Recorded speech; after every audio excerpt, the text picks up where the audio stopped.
আসসালামু বন্ধুরা, সবাই কেমন আছেন? আশা করি ভালো আছেন। আজকে রেসিপি পটলের দোরমা বানাবো, পুরো ভিডিওটা দেখতে থাকুন।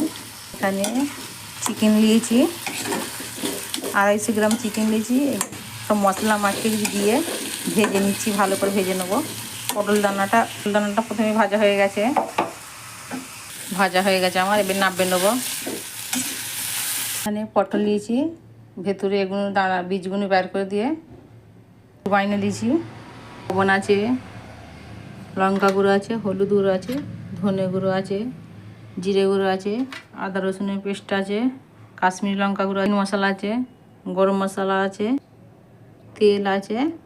যে পেস্ট বাইনে দিয়েছি, বাদাম, তিল, সর্ষে, কাঁচামরিচ, ধনে পাতা দিয়ে একটা বাইনে নিয়েছি। টমেটোর পেস্ট বাইনে নিয়েছি।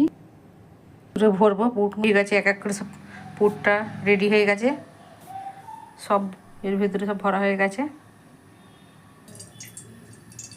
এক এক করে ভাজবো। ভাজা হয়ে গেছে আমার। এখানে তেজপাতা দিলাম, পেস্টটা দিলাম, পেঁয়াজের পেস্টটা দিলাম, হলুদ গুঁড়ো দিলাম, লঙ্কা গুঁড়ো দিলাম, লবণ দিলাম, কাশ্মীরি লঙ্কা গুঁড়ো, ধনে গুঁড়ো, জিরে গুঁড়ো, তিল, বাদাম, সর্ষে সব দিলাম মশলাটা।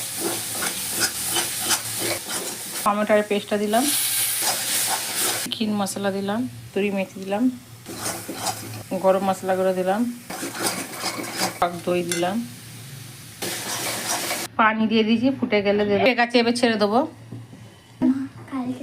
এবার ঢাকনা দিয়ে ঢেকে দেব। রেডি আর হয়ে গেছে, কত সুন্দর হয়েছে। একবার বাড়িতে বাইনে দেখবেন, খুব ভালো, খেতেও টেস্টি। আর ভাত। ভিডিওটা কেমন হলো কমেন্ট করবেন, লাইক করবেন, শেয়ার করবেন। আল্লাহ হাফিজ, টাটা।